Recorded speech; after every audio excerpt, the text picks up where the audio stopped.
First things first, let me put my tweet out before I forget. Okay, so as most of you have heard by now, Carbine Studios is shutting down, and by extension, that means that WildStar will be as well. I know for some people that is unexpected event, others it's coming as a surprise. A lot of us are still kind of in shock and going through a roller coaster of emotion on how to handle the news. We haven't been given a definitive date as to exactly when the shutdown will occur.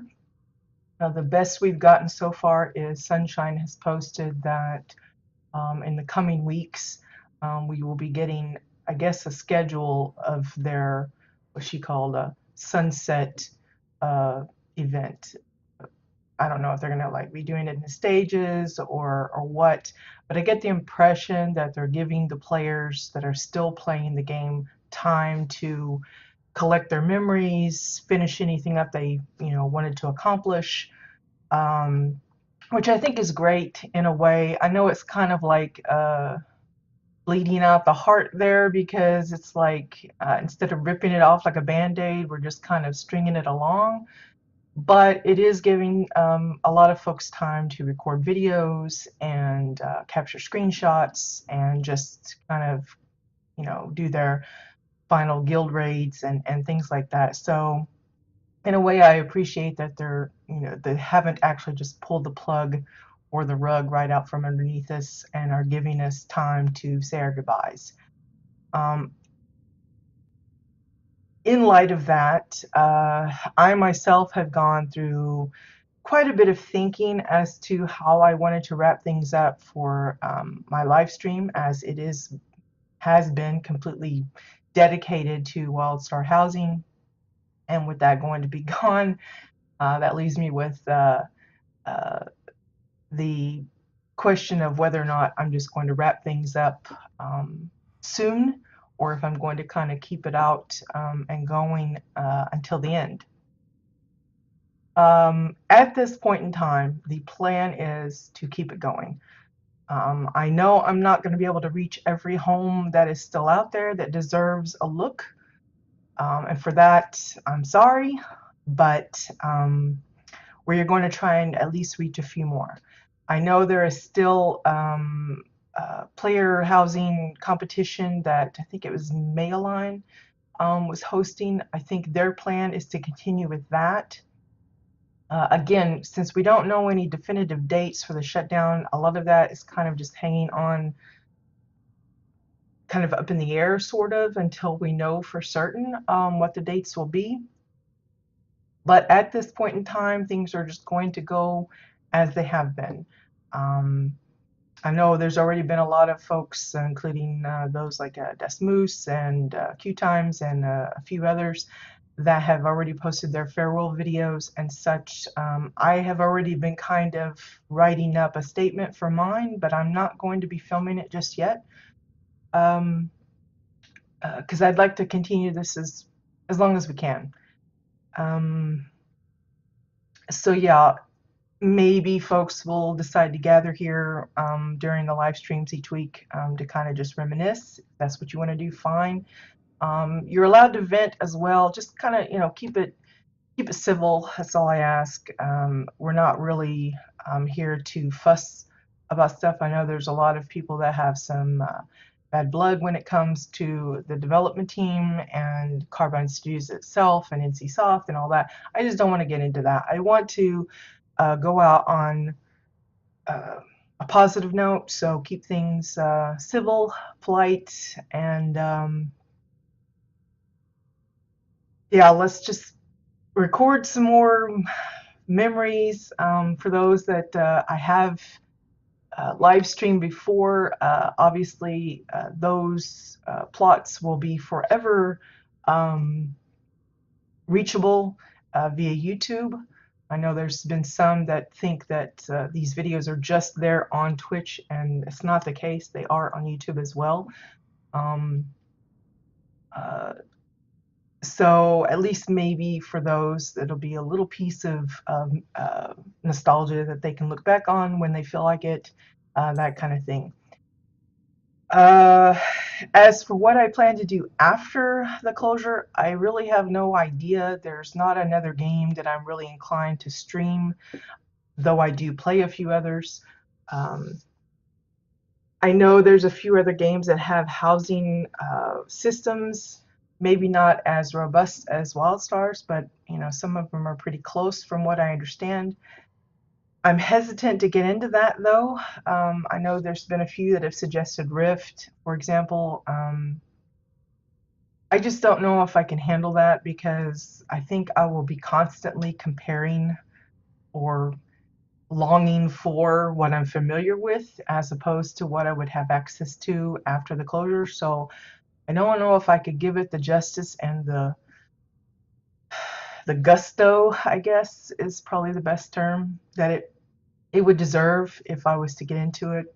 My husband, he's into miniature painting. He suggested I get into that. I don't really think that's going to be my route, but for the time being, I think once we live stream our final tour or video or whatever, I think that'll probably be just it until something catches my eye or I really decide to dive into something wholeheartedly like I did with WildStar.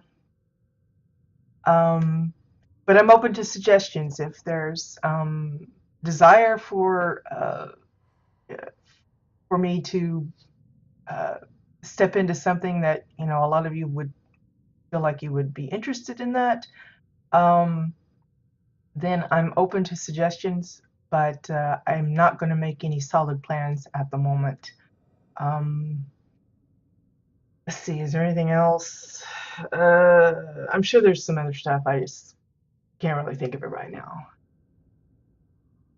Yeah, exactly, Sisqueak. That's pretty much my thought right now. I know there are some others with housing systems. I know there's been a few games mentioned. Rift is usually among the top, but I'm pretty sure I played Rift once and I didn't really like the art style. It was more kind of grainy, like hyper realism kind of stuff, and I like more the cartoony style that WildStar had. Again, I'm going to be constantly comparing, and I don't want to be disrespectful to another game by constantly doing that. So I think it's too soon to get into that kind of deal right now. So anyway, as well as saying that we're going to be hearing about the sunset schedule from Sunshine and them in the coming weeks, she also kind of noted that in-game events will continue on. So I guess that means we'll be seeing Shades Eve coming up, since that's, I guess, scheduled for next month. That's if it lasts that long. Again, we don't have any dates, so it's really kind of out there, up in the air. And I think a lot of people will be hesitant to make any kind of solid plans without a definitive schedule or whatever. But I'm going to go as the thought that until they give us a date, we've got some time. So we're just going to keep things as is. I know it's still kind of sad that I'm not streaming every day, but once a week, I think that'll at least grab a few more memories. And I know it's maybe going to be kind of moot to mention a lot of the techniques and stuff that we use, but maybe in some way, somehow, even if you're playing another game like Rift or something, the little techniques and tricks and stuff that people have used or ideas that they come up with, maybe it'll help inspire even though it's a different game. But I just want folks to continue to appreciate the efforts and the time and the work and the creativity that was put into all of these creations. And again, save a little chunk of it for those that put in the time. It's something they can look back on and everything like that. To that end, as we are going on as business as usual, there is a maintenance today. I don't recall how long it was supposed to be. I think it was just going to be a short one. But just a heads up on that. They haven't posted a September rundown of all the events for this month, so I have no idea when the residential renovation is going to land. So if you're got any like final projects you want to wrap up and are waiting for some more materials to work with, I can't help you on that. I don't know when it's going to land. All I can say is maybe just keep an eye out where the vendor would normally be and all that kind of stuff.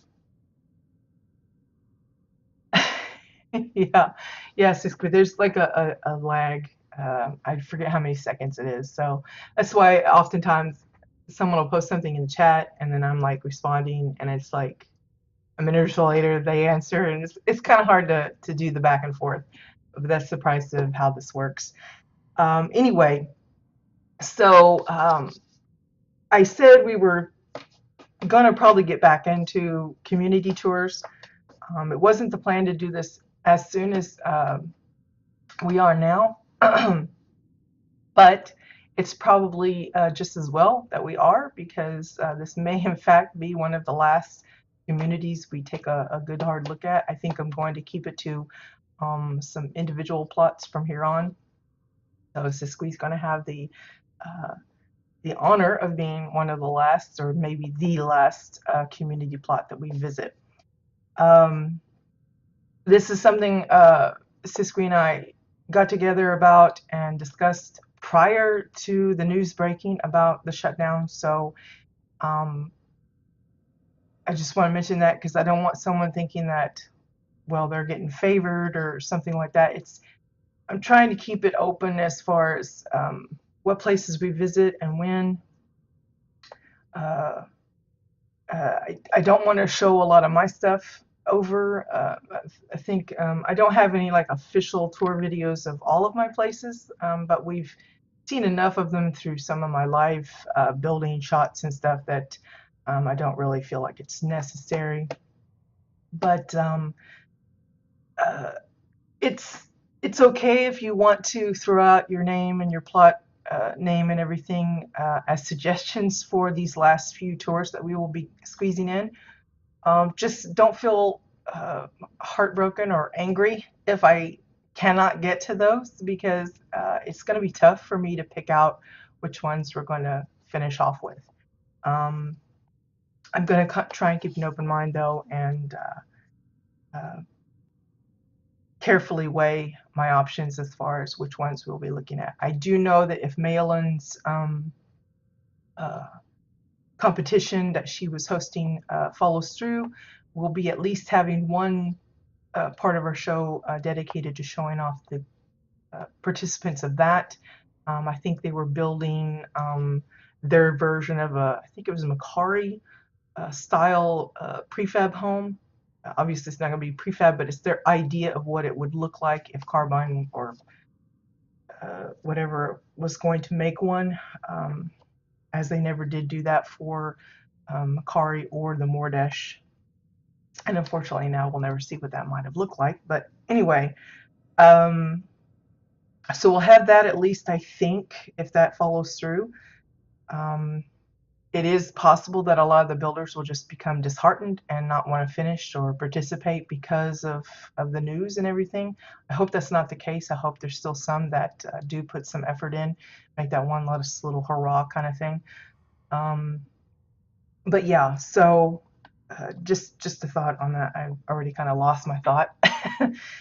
But anyway, so this is Siskiou. I don't know if I'm saying that whole name right, but I just say Siskiou for short. It's easier for me. This is their plot, Rock Solid Complex. It is a community. We have toured, I think, a couple of the plots individually in the past.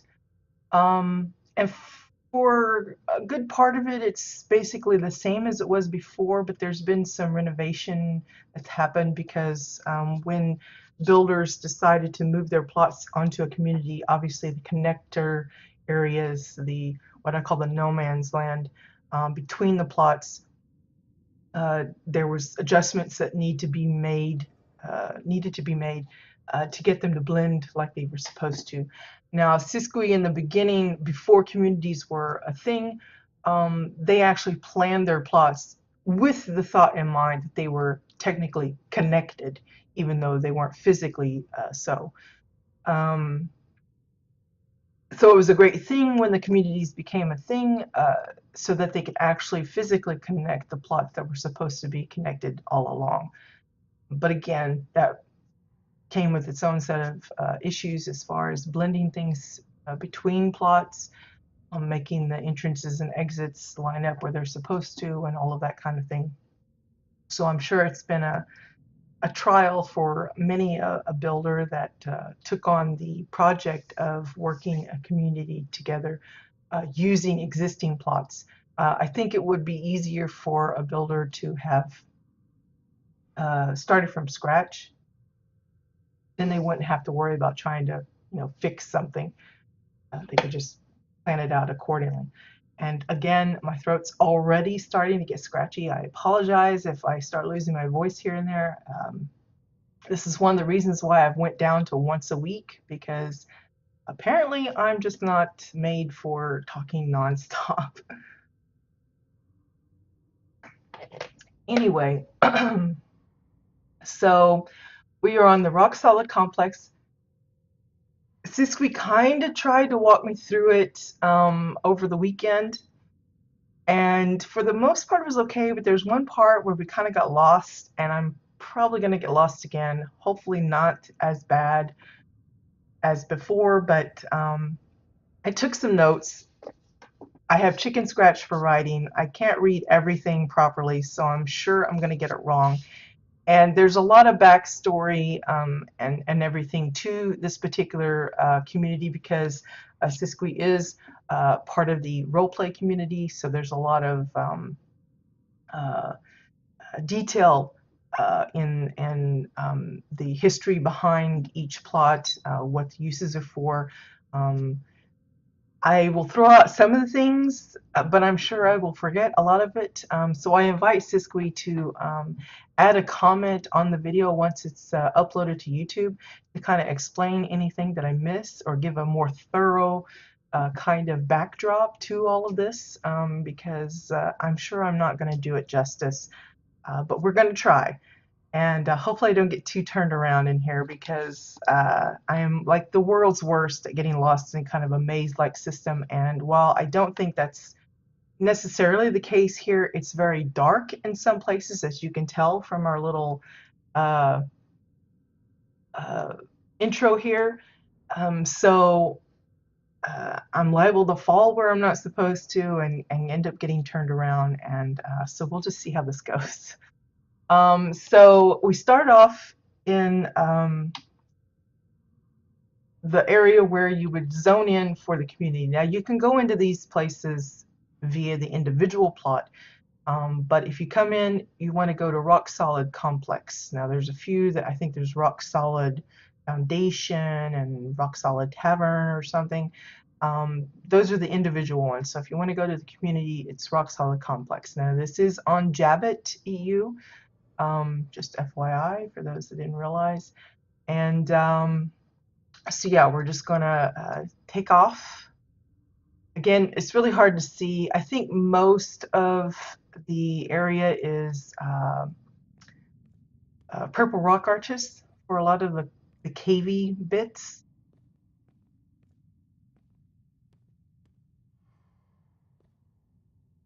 But you can kind of see it here. I think a lot of this is the lighting for the exterior. I don't know what lighting it is, but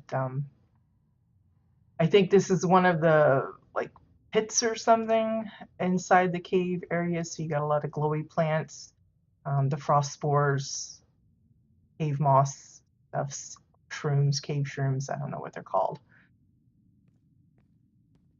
One of the things Siskiyou did want to point out is it was a trick trying to find the cutoff point between like the no man's land and like between uh, the plots themselves, like the transition. And so any like little area where they actually transition to the next one, the lighting changes. So you can kind of get a good feel that you've come into a different zone. Oh, it's called Space Night Opera Sky. I don't think I have that one. That's probably a good thing because it's way too dark for my taste. I get that it suits the cave kind of thing, and that's something too I should note. This is supposed to be a cave system, an exile haven that is, in theory, located underneath, I think it's the Algarock mountains. So it's like a whole system, and it's just there's a few places where you can look up and you'll see like a hole, and there'll be like a view of the sky outside. But in general, it's a completely underground system. So every place we're visiting is technically, you know, way underneath. They did note that there are some little stone people like markers throughout. They're kind of a guide to kind of let you know that you're on the right path. I think Siskwe said these were added after the community competition that Carbine hosted. Yes, it was the end of last year, was it? I think so. Um, so yes, this community was a part of that competition, but it didn't win any prizes. Um, and I think they suspect that it was due to the visitors getting a little lost and not seeing the entire plot. So I guess they added these to kind of help guide a little bit. It's not like they're like pointing arrows or anything or whatever. It's just kind of a continual marker throughout that you'll see. Some of them have different little things on them to kind of indicate. It's not quite like road signs, but sort of similar idea. So yeah, there's that. Just some swirly rocks for I think most all of it, and then of course the little hat. So that brings us this way. And again, you have the little stone people, and you can clearly see how they're kind of indicating what to expect depending on what route you take. So if I remember right, this one was indicative of farming. I thought it was like a weapon, but it's more like I guess a spade or shovel kind of thing. And then of course the little beer mug is tavern. So we're gonna go the tavern route. I think that's the route we took when Siskwe ran me through this on Saturday. So I hope I'm following the route good.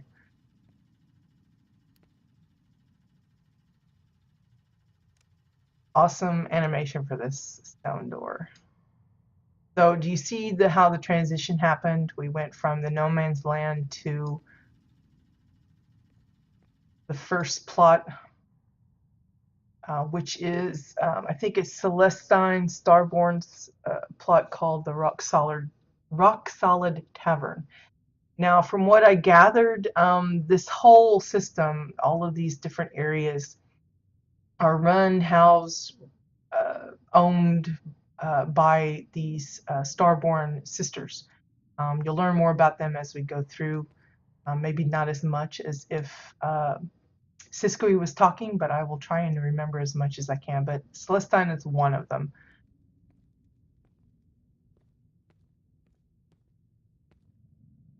So we first come upon the stables.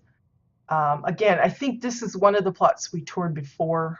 I think it was one of the first ones of Siskwe's that we actually visited. And I did a lot of guessing as to what each room was supposed to be for. And I think I called these like, I don't know, some kind of pens or something, but they're supposed to be stables for carnivorous mounts. That's why they have the added security of the fencing. Don't actually have any mounts in here, but you get the idea that that's where they're supposed to be stored.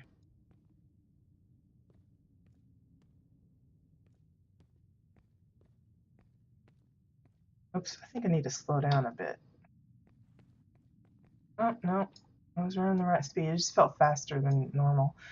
Okay, so here we're outside the tavern itself. You can see there's a few like patio style tables out here for people that don't want to be inside the bar. They just want to be outside. Technically, you're still inside because it's inside the cave, but you get the idea. Here is a little rack for those that have hoverboards, as they're not allowed to be used inside the tavern. So they just hang up their hoverboards here and good to go. I know some would say, well, you could dress these up. I was trying to think of how you would. Maybe you could use some of those like arcade signs that we had access to for a short time. Those might have worked for decoration as to make it look like it's been, you know, graffitied up or something. I know there's the surfboards, but I don't think that would work. People would just see surfboard, not hoverboard, I think. So it's kind of a give and take. Trying to think if there's any others. I can't think of anything specific that would work as smoothly as the signs, because they're just kind of, you know, there. Unless you just plaster on like some of the warning signs or something like that. Posters or whatever, the holiday posters. Again, this is rock solid, so there's a lot of stone incorporated into just about everything, from obsidian stone to the gray stones to the purple rock arches. You can see they're even using those for the tables. So it's very Granok style heavy, at least in this part of the community. So like you've got the actual Granok chairs, the functional ones, then some of the obsidian stone used as benching for the wall parts.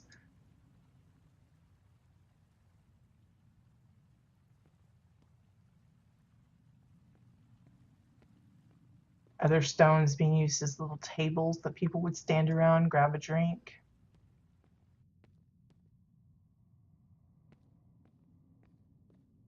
A little cubby hole.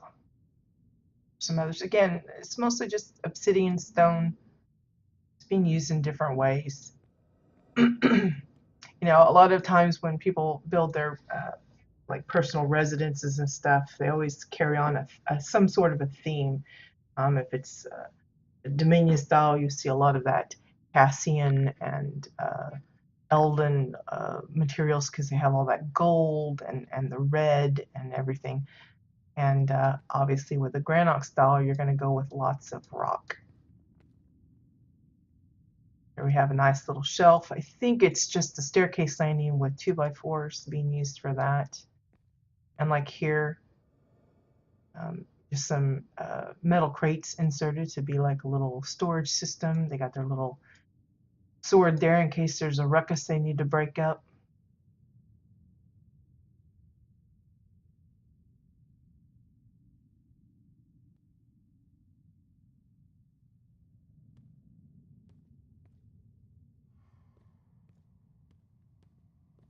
Here's the kitchen area. Again, I think it's hover part pieces, staircase landings for a lot of these. This little bit here, I think that's an airtight container. And then notice how they've used the doors rather than actual doors. It's for cabinetry. So you can see that they've actually stocked it. Hover part pieces for the interior shelving there.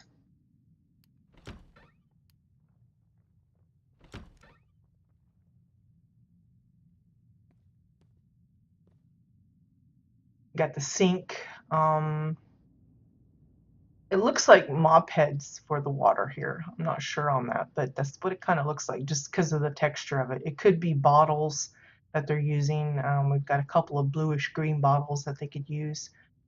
These look like bottles, and then this part here is part of the bathroom sink, if I'm not mistaken.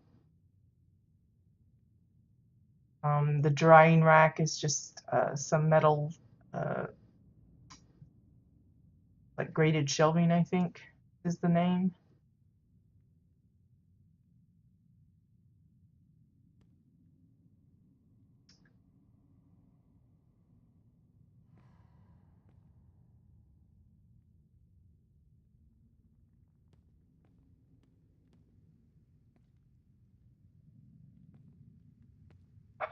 Airtight containers, again, I guess for some cold storage or pantry storage.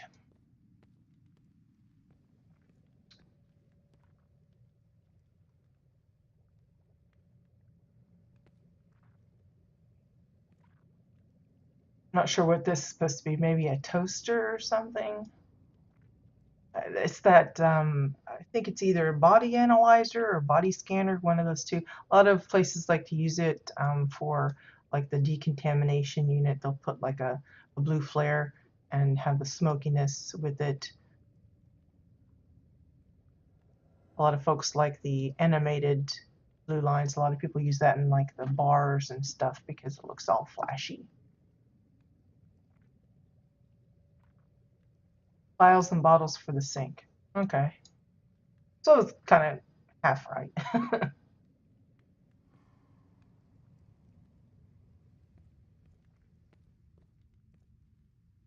Okay, so I think that's it for the kitchen. Let's move on.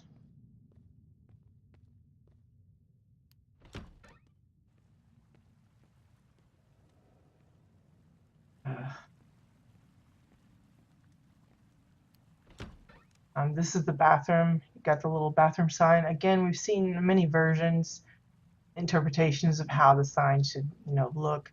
This one they use the stones, making the female figure and the male figure with the hat. Of course, the bathroom, the mirror being the backside of a travel poster, and you got the bottles here, and then I think one of those control lever thingies behave like the spout. Hover part pieces for a lot of the cabinetry. For the toilet, it's one of those old-fashioned like hole in the ground kind of things, and they've just capped it. I think this is the round brown table for the lid. And then I want to say this is like a play on the three shells kind of thing, but from what's it called? Demolition Man, I think is the name of that film, but I don't know. It just hit me that that might be what that's leaning towards. And then, of course, the little pull string for the flusher is just a hammer on a hanging chain.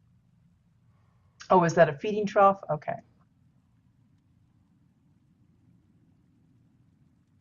Oh, okay. So the analyzer was being like a deep fryer kind of thing.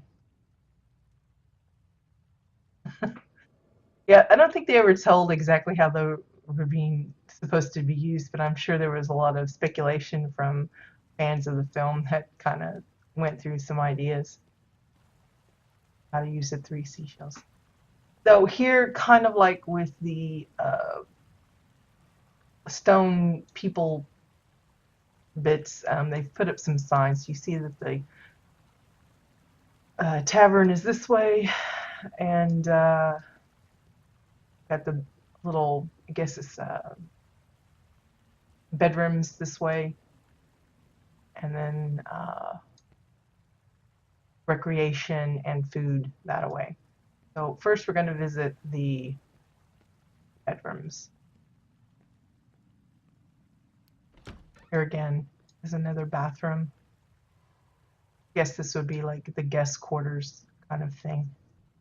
Similar setup. They got a few different details here and there, but essentially the same thing.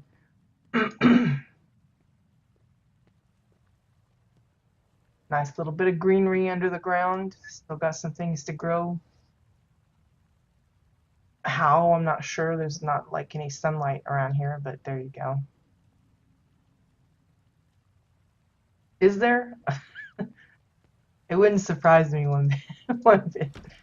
I'll have to look that up later just for curiosity's sake. This is one of the guest rooms. I think, as we said, that these were all pretty much the same, but the layouts are a little different just due to the shape of the rooms that they are, but they essentially have the same kind of, what do you call it, amenities or whatever. So you've got this little keg. It's actually just an oversized vintage beer mug, I think, and then they put a little uh, dome or cylinder in there to kind of finish off the bottom, and then the hose to make it look like it's like a beer keg spout kind of thing. Got a little bathroom sink deal going on, and then you have a little bath shower sort of deal.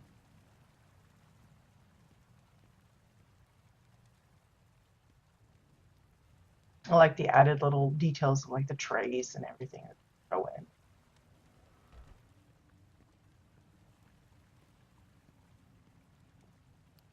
So again, it's pretty much the same, but again, depending on the shape of the room, they modified it slightly to adjust. You still have a water feature, a sink, a bed, a keg,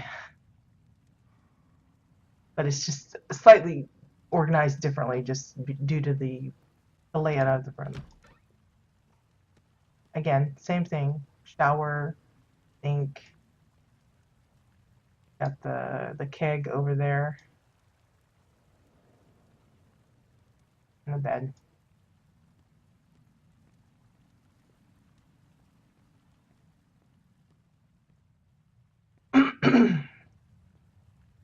Okay, back this way. And I think that leads us to the next spot. Again, I took notes and they're like so bad.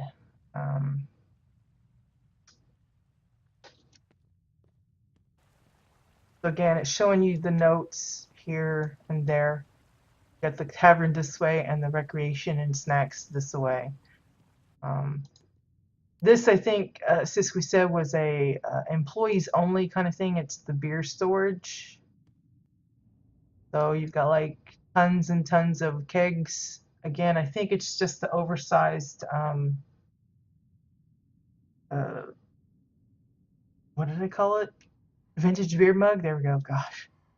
And then capped it with the dome, the Exile themed dome. Kind of finish it off, make it look more barrel-like. You see it's basically like a little mini maze of beer eggs and then larger ones. And then here's like a little tasting spot to, I guess, check the vintage of it or something.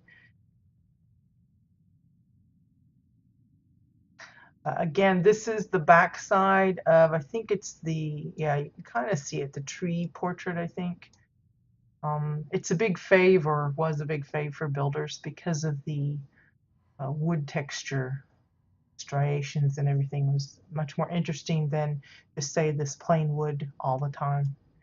We were always looking for items that had, you know, interesting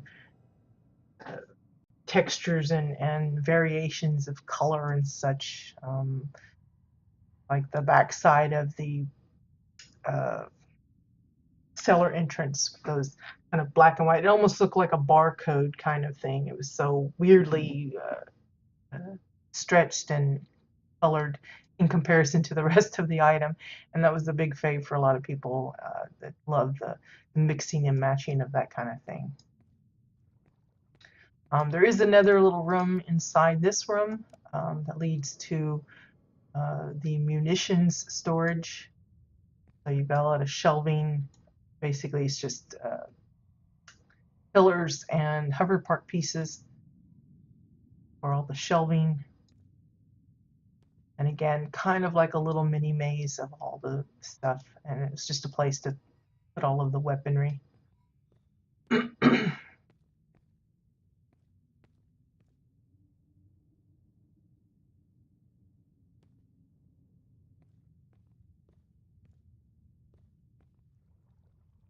Okay, find my way back out of here. So moving on to the recreation snack area.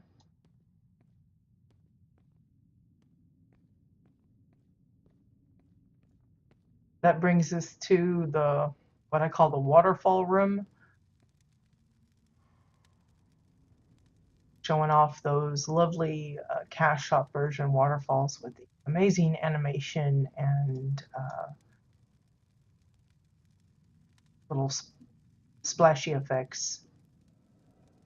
Okay, I'm gonna try and remember how we went about this room. I think we went down here first.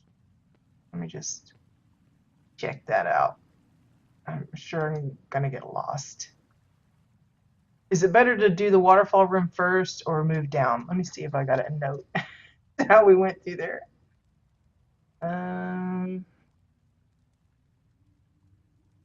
Saw the beer storage and the thing.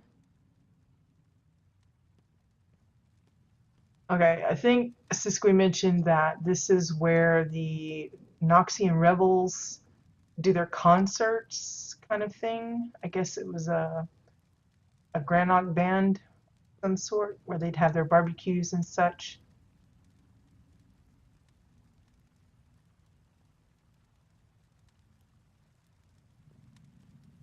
Again, most of the stones and stuff is, the purple rock arches, and you've got the obsidian stones, a lot of swirly rocks for uh, little accents here and there. Bits of overgrowth, mossy overgrowth.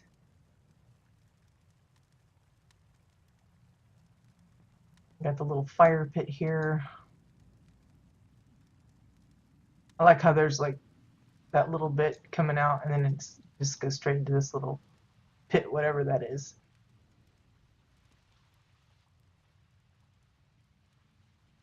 I don't know, maybe it's like a natural sink or something where they come and wash their face or whatever.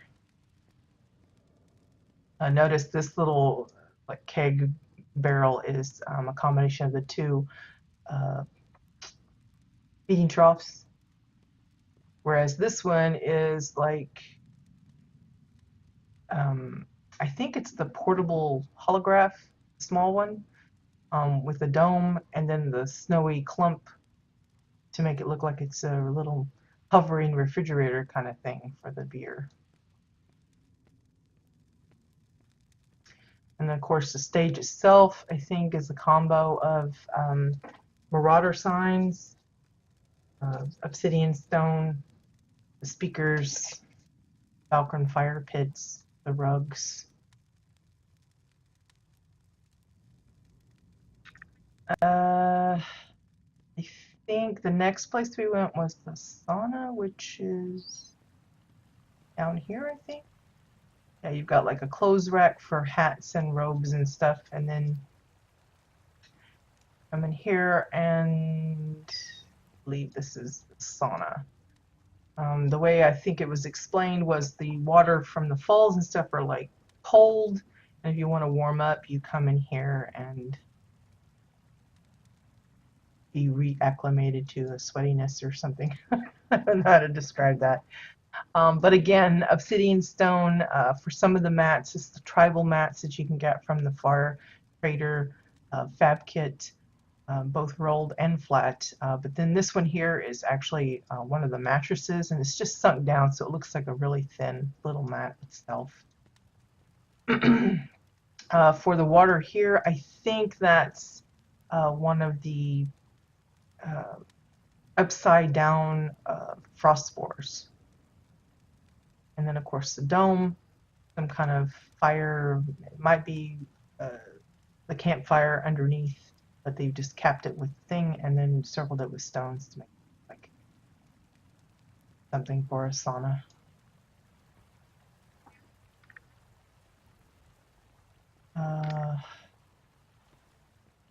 Back up this way and back down.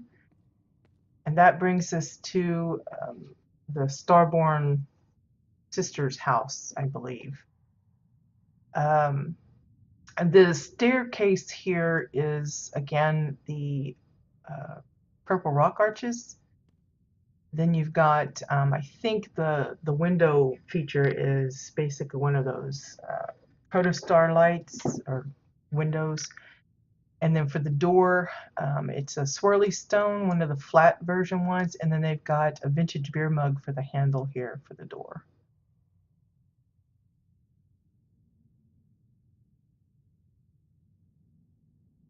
All right, Siskwe, no rush.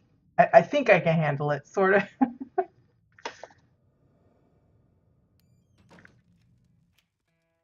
Okay, so this is the home of the sisters that own the plots and run the tavern and all the other facilities here in this particular community. So basically, it's like Siskwe's alts.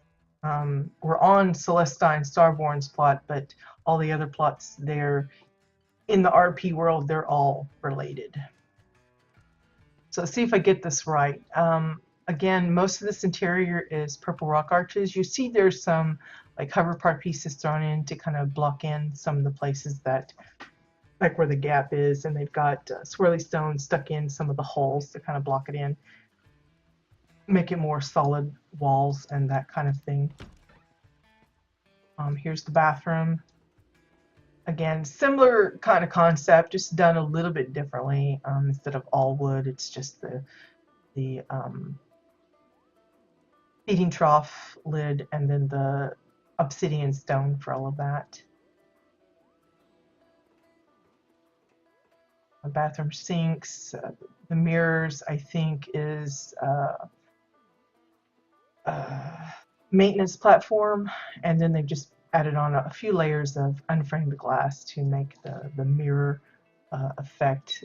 The sinks are just cylinders and or domes inserted into one another to make it look like a bit of a inset kind of sink deal. Cover part pieces for the shelving. Here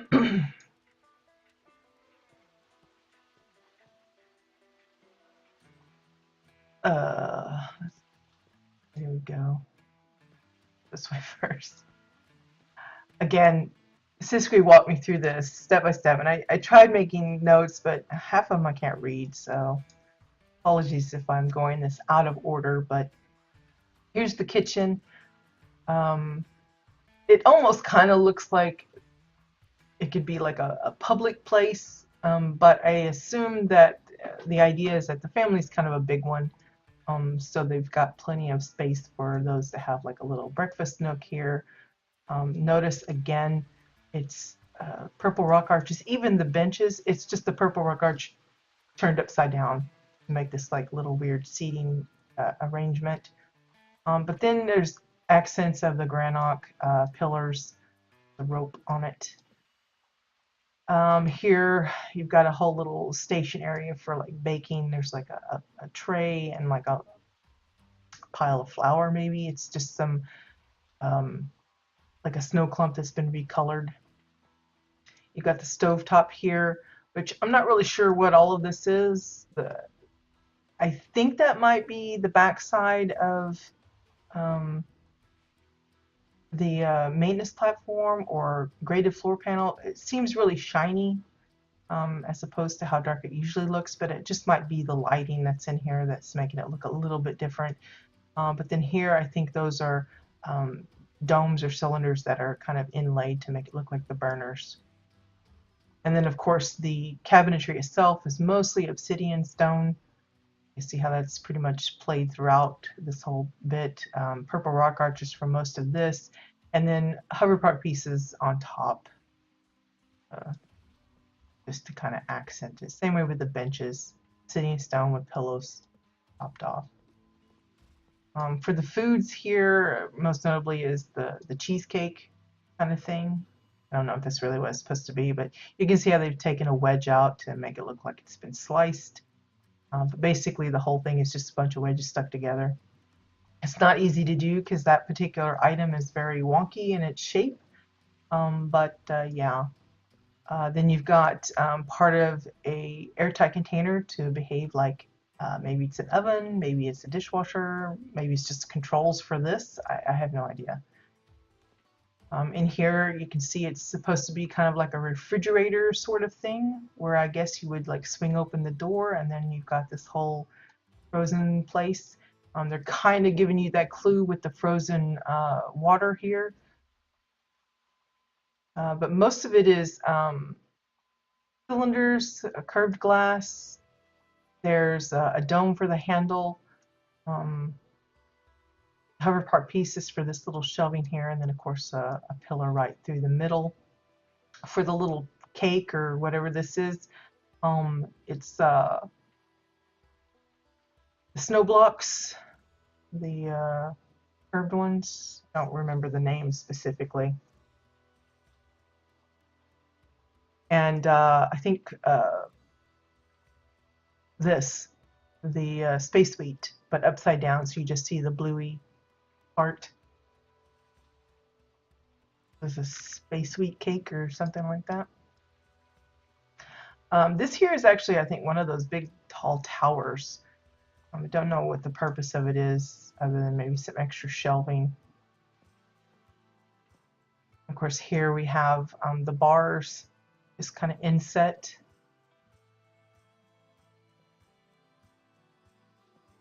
And again, I think the water here is the frost spores, because the frost spores are actually animated, and depending on how you put the item, when it's upside down, you see that solid blue-green. It actually moves. You can kind of see it here. There's a little bit of movement. The bigger it's made, the more noticeable it is. Because there was one plot that we visited that used it in really big form, and it looked like, you know, the water was ebbing up and down, so it was pretty nifty.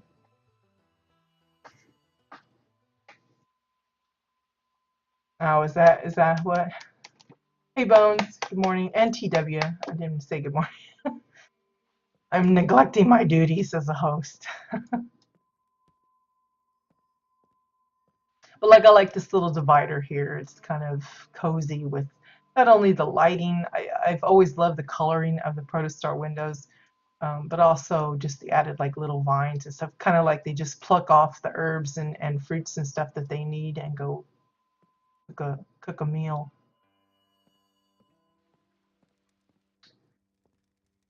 Again, a continuation of that little divider thing, using some of various plants like the yellow plants and the purple poofies and stuff, but also the trellises in a fun way. Here's a little aquarium that was put together. I think the main part of the aquarium, the bluish part, I want to say it's just unframed glass. I'm not positive on that. If it was whiter or more frosty, then I would assume it's the Dominion shelf item, but since it's still pretty visible through it, you know, inside, I'm kind of taking a gamble that it's just a couple of layers. In fact, I think you can kind of see that there's like 2 layers of glass there, just one slightly inset inside the other to give a little bit of a frost so that you can kind of tell there's something there. Again, it's helpful in aquarium settings that you use some kind of animated grasses and things. It gives the illusion that there's movement, that there's water actually sloshing around in there.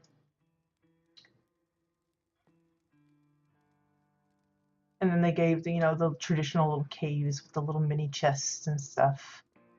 It's not a whole lot of critters, but again, I think Assistwe was working on a timeline and just ran out of time and decor. Didn't get to give as much detail as they had wanted, which is kind of like the story of every builder. We just don't get enough time. Oh, is that true? I got a hold of it quite a few times. I just never really used it much. I think I did in the beginning because it was kind of like nifty. It was, to me, it was like more like it was some of that plastic And I would like preserve, a weapon or something inside it and make it look like, they stuck it in a kind of like, amber or something, but it was blue. But after that, I just didn't use it as much. So here we are in a kind of like a living room space. Got all the cozy rugs and the sleeping bags and the pillows. Again, there was some a little bit of the color shifting used, nothing too much. You got a little play figure here. I like the little tray. It's just a curved wall, simple, but it's just an extra added little detail that a lot of people didn't go for. The fireplace is interesting. It's very simplistic, but noticeable to what it is. Um, Basically, it's just built into the wall that's already there. And they just lined up some logs and added a little bit of fire, and there you go. Pretty straightforward. Same way with the TV being inset. It's a little weird that it moves. There's actually, I think, two versions of the TV. One that's like a stand, immobile one, and the other one floats. Okay, let me go back.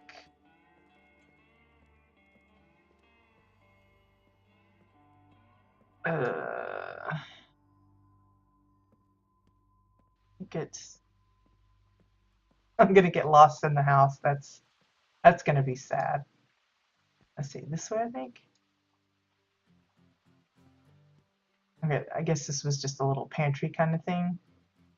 I like the like split box here. It's really just, I think it's two boxes, one open and one closed, and the closed one is upside down and pushed down, so it looks like a flattened out box, but it's really two boxes together, cardboard box. Okay, so we head upstairs. Again, obsidian stone, purple rock arches, like a main staple of building block here.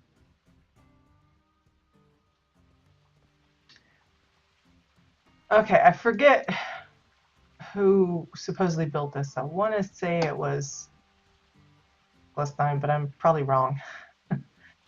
But purple rock arch is this upside down version. Um, we've seen this used as like stepping stones in some plots that we visited before. I think it's a giant beer can with like little mini beer cans for the spouts, and then just the old version waterfalls falling out into the mugs itself. It's a really interesting take on a fountain. There's like not really water down here, just poured into the tank, and so it's like supposedly like a continual circulation of the liquid there. But I thought that was a really interesting way of doing it. It looks kind of high-techy, but not.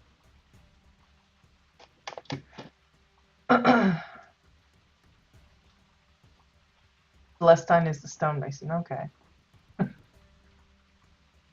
So let me see if I can remember whose room is whose. The danger sign is Parados or Paradots. I don't know if I'm saying that right. I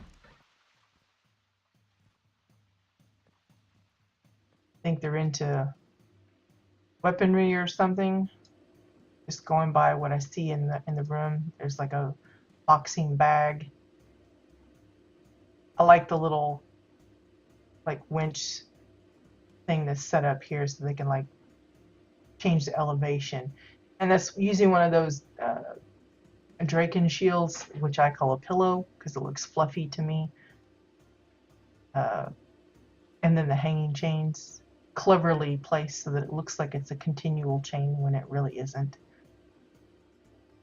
The bed here looks rather uncomfortable. There's no cushion, it's just stone. But I guess the Granok, that's what they want. Soldier, security officer, and FCON, Granok through and through. Well, that would explain the rock hard bed. This, I guess, is the sink with the frozen water up top there. It could be mistaken for maybe a washing machine because it kind of has that animation going that looks like a washing machine almost. And then their desk, again, more stone bits.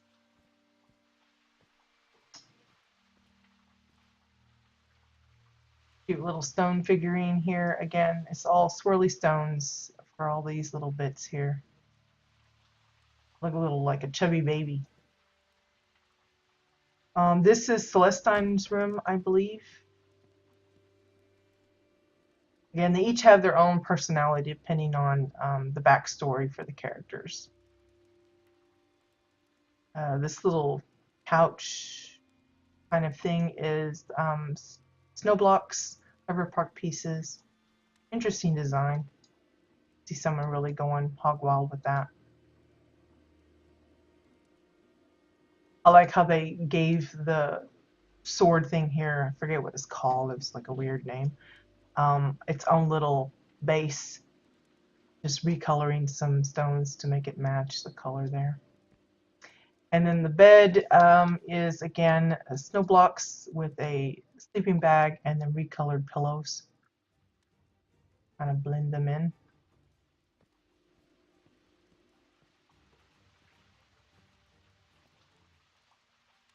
I believe this is Obsidiara's room. The bookworm, I believe, was the term used. As you can tell, there's lots of books. It's kind of like the personal library or whatever. Again, you can see how we've mentioned how the bookshelves, we use them and they all look the same, but we always kind of cover them up as a tendency. It's not always the case. There are some that leave it visible as is, but most of us like to cover it up in some kind of trim. And the rule of thumb usually is that people will use like 2x4s, but I like how this one carried out the rock theme, just to kind of blend that in. Here's a little bit of a desk area, sort of. And I thought the bed idea was super cute, using an oversized beer mug as the bed. Using some pillows and sleeping bag to kind of make it all look cushy inside there, all snug. And then of course the desk is a bar with I guess it's I want to say it's decking pieces on top. Doesn't look quite like hover park pieces because it's kind of gappy in there. Another little statue, and then of course the little display cabinet here. I think the backlighting, which doesn't actually give off any light, it just looks like it does, is the red moon lights. And then they've got colored unframed glass for the rest of it. Looks pretty good. Great for those that want to show off their collection of plushies, or in this case they're using mannequins as little miniature figurines and stuff. Domes for the handles there on the glass panels.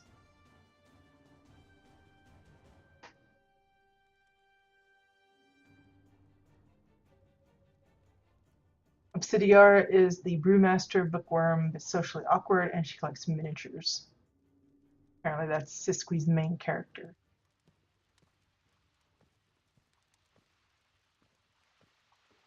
Next is Almandine, something like that.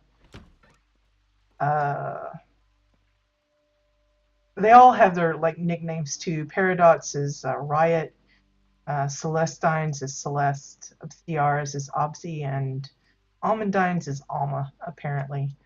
This one hit me as more kind of girly, and having a penchant for Asian kind of looking style. Like here's the dresser cabinet kind of thing. I don't know what's being used for this part. It looks like suitcases, but I'm not sure. Or briefcase. Suitcase, briefcase, one of those. With the hover park pieces for most of that. A lot of the backlighting is the Protostar windows. I love this like garage themed couch that's been put together and kind of match the garage theme coffee table. It's already a standalone item as is, but they've just created this couch out of similar things. I think it's the fireworks crate for some of it these side end things. Then you got the tires, and then of course the wood for the backing and the bottom. I thought that was a pretty nice way of stringing that through. And then you've got this little, again, it's very Asian-y feel. It looks like tires and then the red firework. I think it's called the dynamite firework. And then hover part pieces for this curved roofing. You'll see that kind of played out here again with hover part pieces. I think it's the edge piece. You put 4 of them together and you make this little fluty shape. And then they've added in lots of curved glass arrangements to make these little lantern-like deals. And then in the center one, at the very bottom, they've got the little purple crystal formation in there. A really elegant looking Asian style chandelier.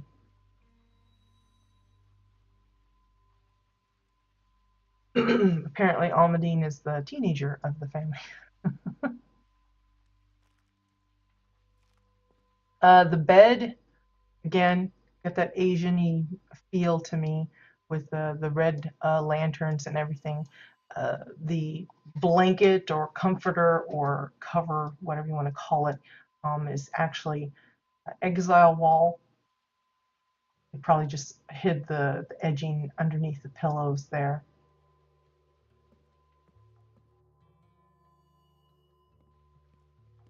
Just walking right over it.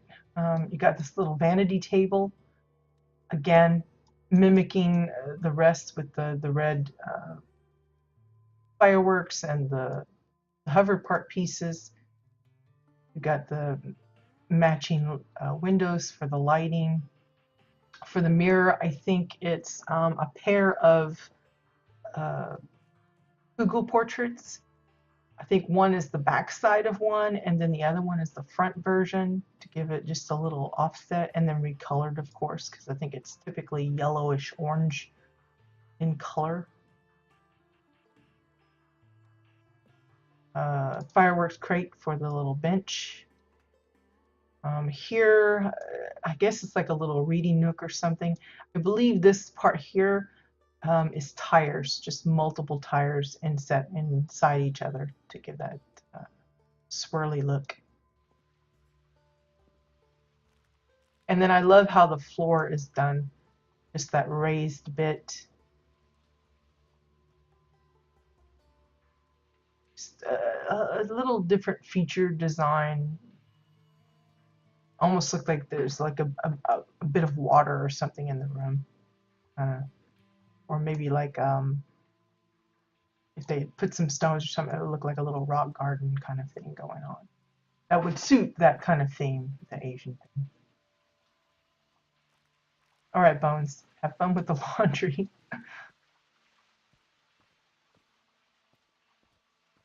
Let's see, last but not least is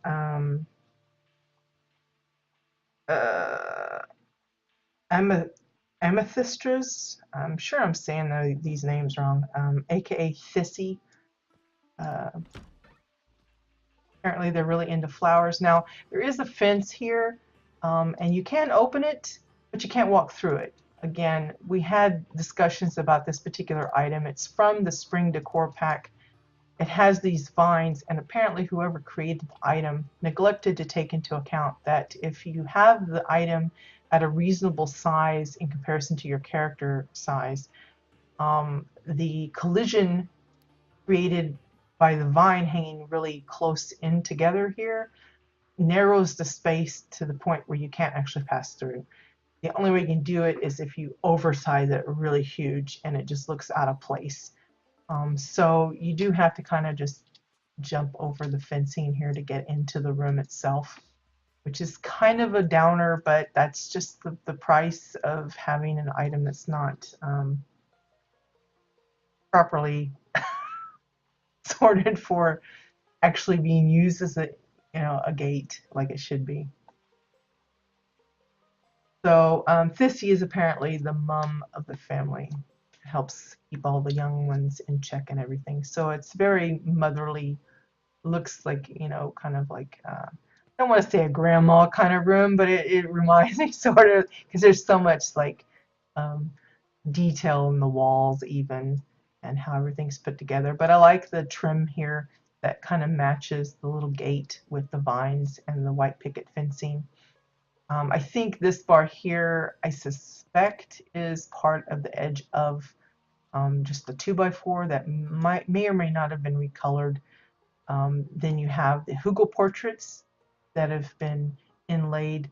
Again, it's a favorite kind of filigree extra that people put in. Notice they've alternated upside down and right side up depending on the position.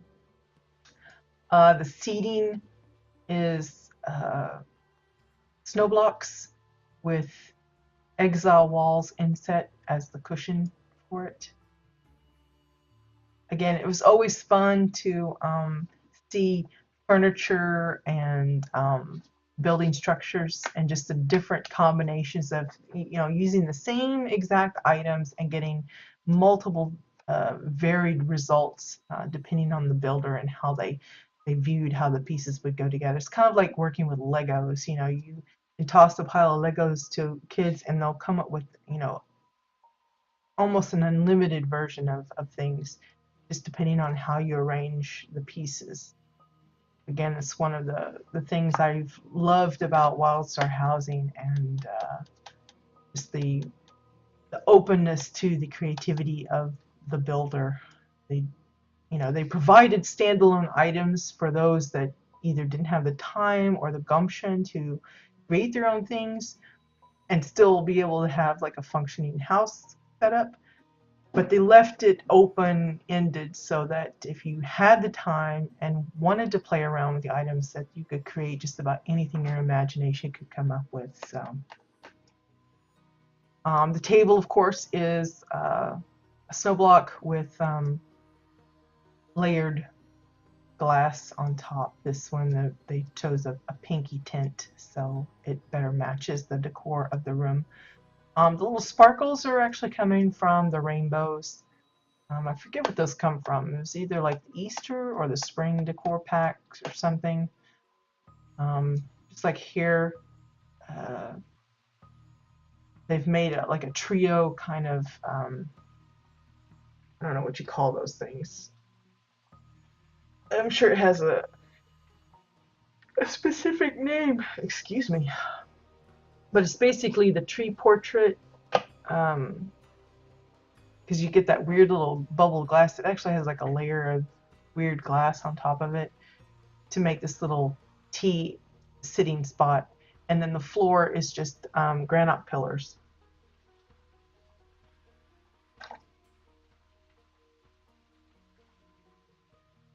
Notice the little candle holder. It's basically just a fence post with a little bit of vine tacked on. Again, just little details like that. I love spotting because it's a little bit of extra thought that the builder put into making things look lived in, and shows their care and everything. So here's the little bedroom area. Again, it's got the rainbow with the sparkles. You've got the purple loftite formations, I think is what it's called. Some purple rock formation, something around there. I think there's a blue version and a purple one. Obviously, with the color shifting options, you can change the colors of that a little bit now. But and then the bed, I think, is the Valentine style bed. I don't know if it comes with the pillow here. I think that's added on. And then, of course, all the Valentine plushies as well.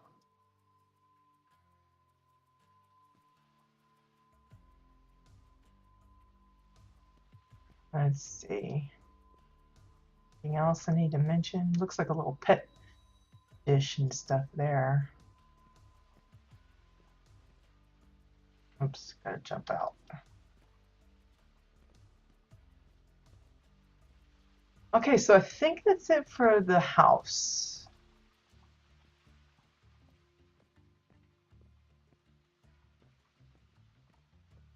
Let me just find my way back to the door.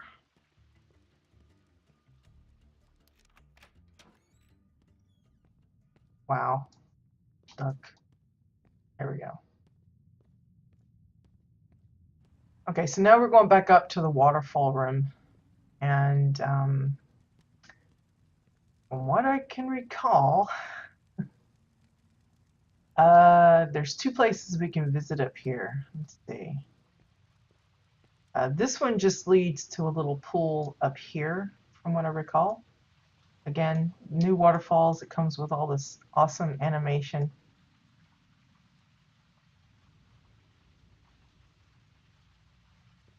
And then if we go, I think it's this way, up these stairs.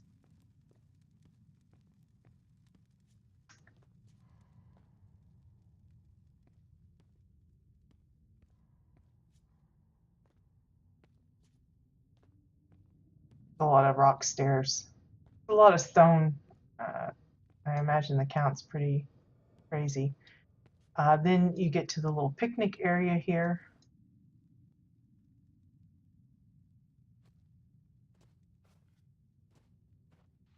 A little shroomy shrine.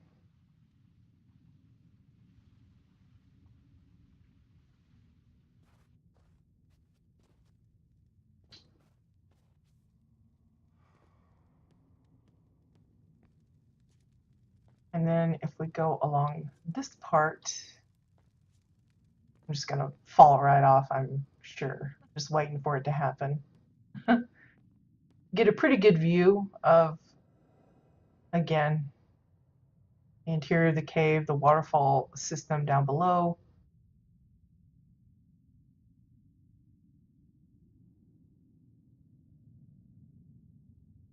That's the shroomy part that we just visited. But if we walk across here, we get to, let me see, Park Greystone, I think was the name.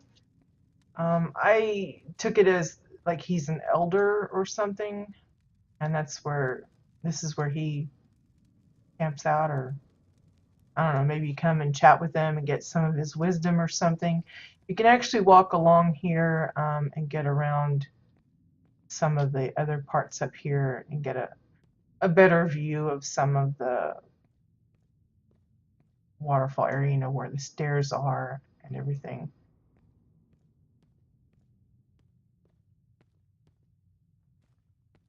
I'm not going to jump across because I'm always afraid I'm going to fall right up there, but you can actually get across over to this part here and get another good shot of down below.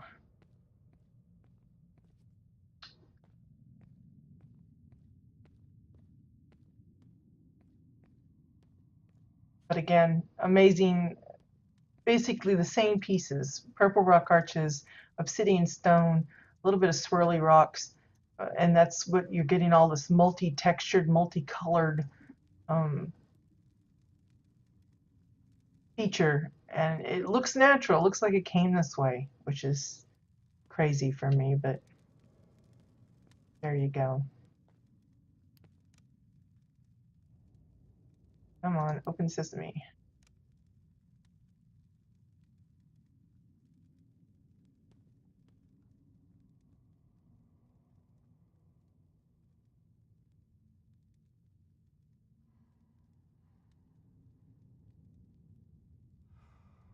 Oh, really, Bones? Well, you'll have to let me know what the channel is. I'll see if I can join in.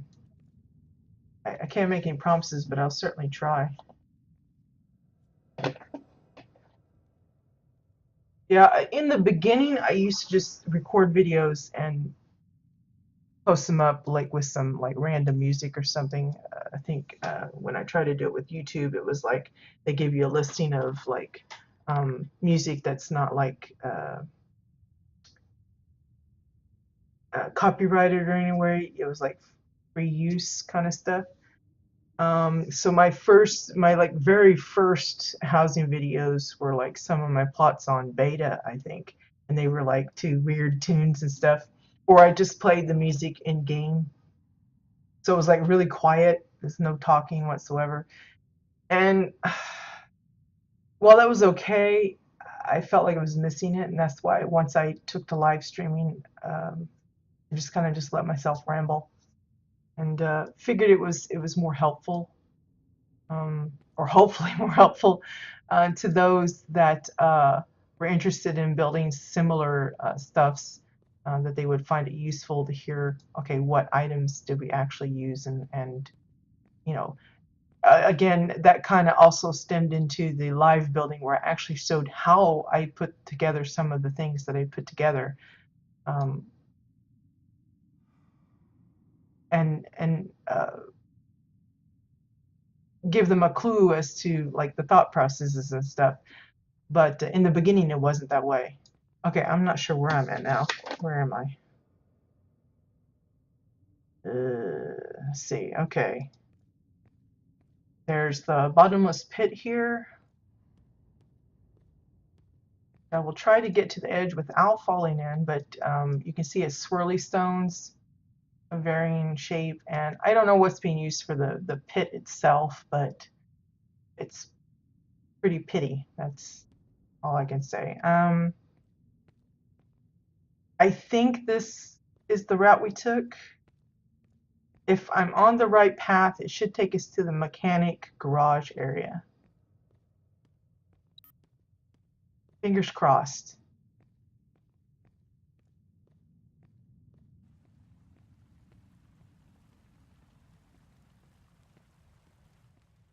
Because I know there's a spot up above, but yeah, so this is the mechanic garage area. Apparently, the idea is that people can rent these little garages for personal use so that like they can live in them, I guess, or use them as storage. I think Siskwe said that this was one of their favorite custom-built vehicles, which I thought was pretty cute. I don't know what all the pieces are. I think the tracks come from the crane kind of thing. I don't remember the exact name. It's one of those daily login rewards that you can get. The one that has like the little crane part with the beam, and it like magnetizes and sucks up stuff and then they can transport it. I think that's what this is. It's upside down, so they just have the tracks, and then they've added in like the wall-mounted generator, the chair. The steering wheel comes from the garage-themed table lamp. This part here, I have no idea what that is. I want to say it's, yeah, it's the vent fan, something or other. And I don't know what the muffler's coming from. Part of this looks like there's a tank there. Yeah, it looks like a little tractor kind of thing to me. Yeah. Again, we've seen a lot of vehicle creations, motorcycles, big rigs, police cars, old-fashioned vehicles. We saw the Ghostbusters uh, vehicle, lots of planes and trains and boats and all kinds of things. And even though a good majority of them use similar items, we just never saw the same configuration twice, which was absolutely astounding considering how many we viewed. But yeah. So these little accents here, I think, are the cellar entrances. That's what the stone looks like to me. Like it's one big one, and then you just kind of does double work, and then the protostar window. Okay, let me see. Where the heck are we? My notes are so messy.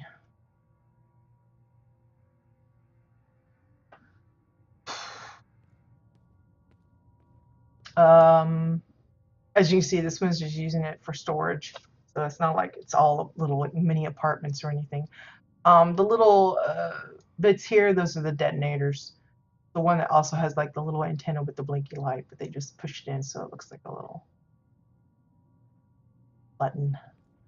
Here's the little garage thing. It's using the benches for the little ramp up. And there's part of that crane thingy. Again, they've hidden most of it inside the wall, but that's what I'm talking about there. There's a chimney. Just kind of sitting there. And of course, you know, you got the shelves, bookshelves, all with like little different tools and stuff.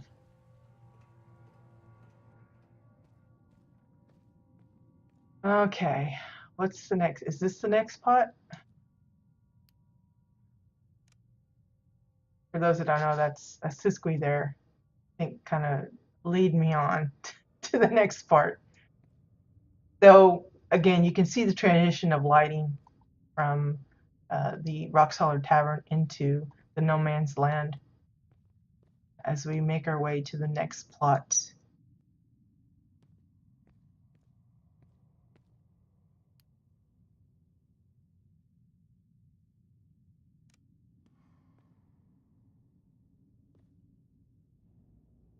Okay, I think we went to the wrong place.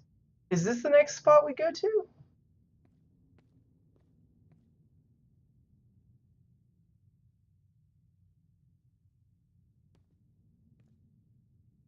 I think we went to Amethysters first, but okay, we'll go to this one. It kind of threw me off. So this is Rock Solid Foundation. It is I forget whose name it is. Obsidiara Starborn's plot.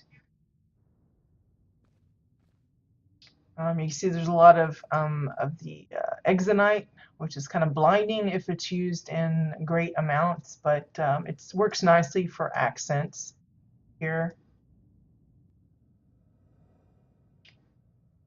Again, I think this water feature here is the upside down frost borer.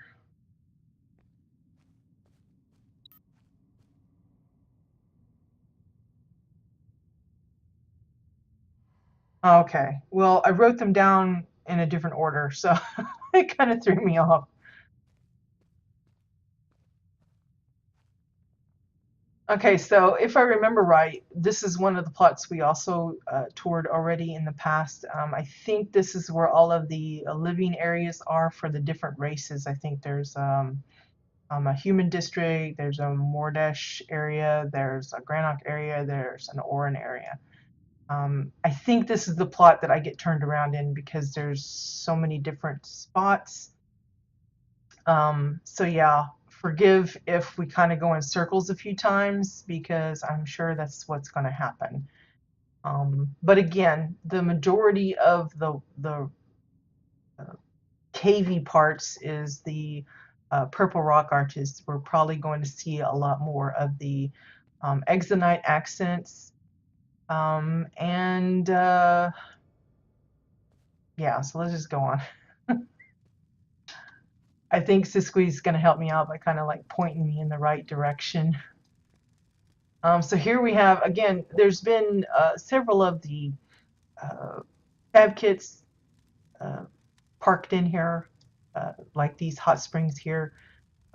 These little mounds here are actually oversized sandbags, I think, and then lots of the furs and stuff. Very cozy. These little weird branchy things, I don't know the name of them, I keep forgetting, but I think they come from Shades Eve, if I'm not mistaken. If I can get myself out of here.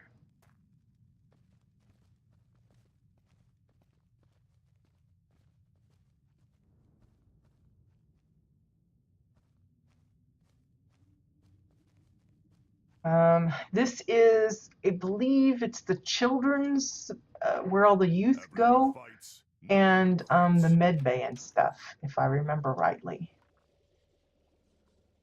nicely well lit. Yeah, here's like a medical room. I think it's also got some cryo things. Yeah, here, the cryo pods. Um, so I think it's like a haven spot for the kitties.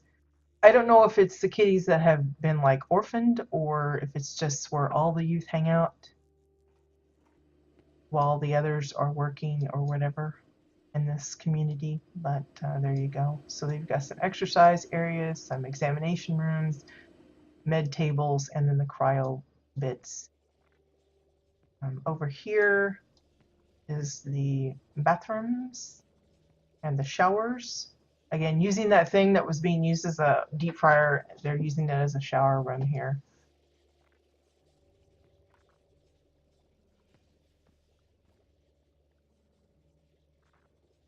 Pretty straightforward on what's going on there, I think. I'm in command. That's the structure.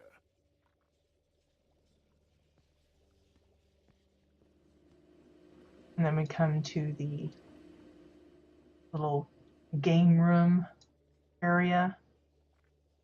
Got these nice little benches and stuff. Staircase landings, metal edged 2x4 blocks, I think, and then Chua pillows for most of it. The fireplace. It's not like bric-a-brac or anything, but it's like it's been carved out of the existing stone that's here just to make a space, and then they've added in the accents of the Draken pillars, the rusted fencing here for the grate.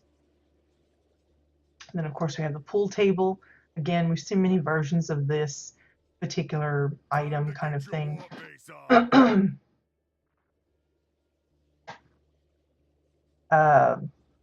Pillars, the exile table, I believe, for the base, and then on top of it for the felt covering is the exile wall. For the holes, I think it's either stones or the top of the judge's hat, one or the other. For the little rack to collect the balls in, it's 3 2x4s, I think. And then files for the balls themselves. And then this one, I think, is actually, I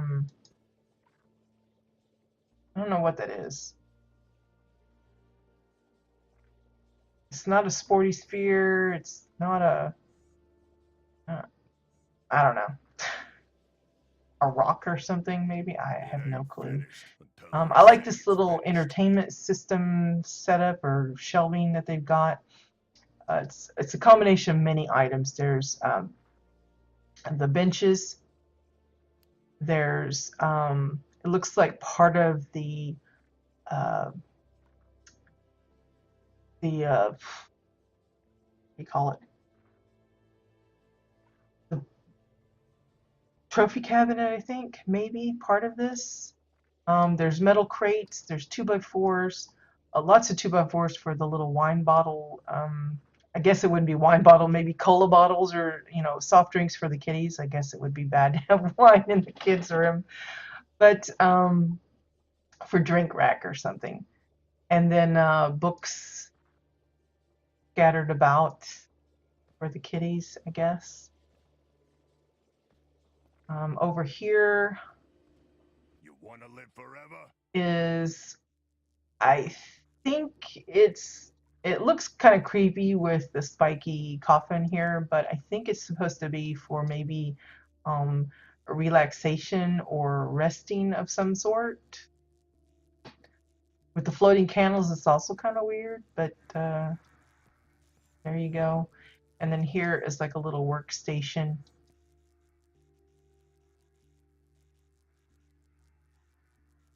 Like a mini mad scientist kind of deal going on.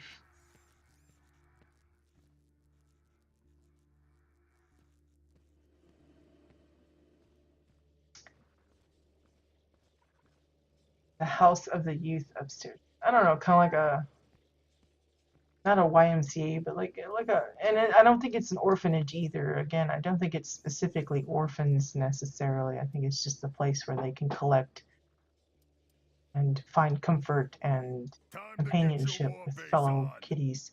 Here's a little sleeping room. There's actually a little checker game going on. Again, it's one of those things where the items, it's easy to miss if you stay zoomed out, uh, like I often do. But if you take a moment to kind of check around and make sure you get all the details, you'll see stuff like this. It's actually, I think it's exile walls for the red part, and then they've laid in Oran floors on top of that to make the alternating squares. And then for the pieces, it's just Oran windows. It's the colored one and then the orange one for the different pieces.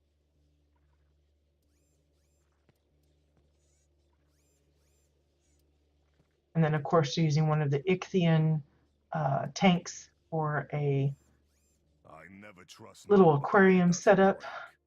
Again, I think the tank itself comes with the bubbles, but notice how it's a little more kind of hazy looking. That is the tank itself. The lighting of it or the opacity of it changes depending on the lighting of the room. So if it's a little too dark, you might adjust the lighting of the inside itself to kind of modify that, because it will get more opaque depending on the coloring of the lighting. But here you can see they've got like a little tiki roof and some plants, a little bit of strain stuff to make the little eyeballs, a plushy sunfish, I think it is, there.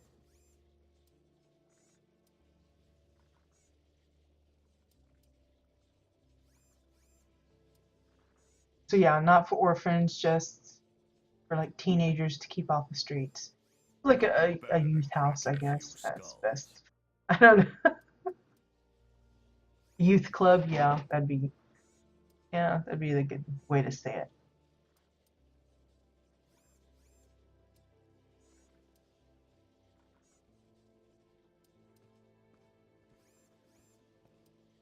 Okay, so I think that's it. Notice how the bookshelves are blocked in again with the 2x4s this time. Again, that's a really fave way of doing it. I don't know why we do that, but I think it just makes it look cleaner and it makes it more unified, especially if you have multiple bookshelves back to back or side to side in this case. Um, Rather than having it look like 4 separate pieces, it looks like one single piece. I think that's really the main drive behind that technique, or however you want to call it. There's another little reading nook. Notice they're using the rugs as kind of like hiding the spots behind that they don't want showing. Okay, I think that's it for the youth house. Let me see. I'm a little turned around because again, we're kind of going in a different way than we did last time. So I think there's the cemetery nearby. I'm not sure now. I don't know if I'm supposed to go up here or what. Whoops. Stuck on the rock.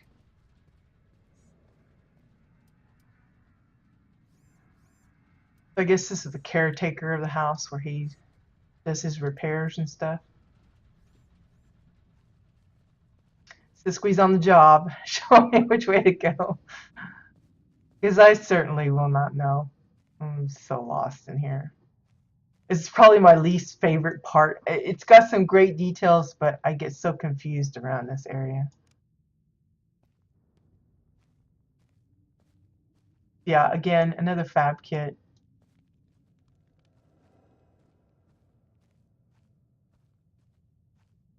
And another one.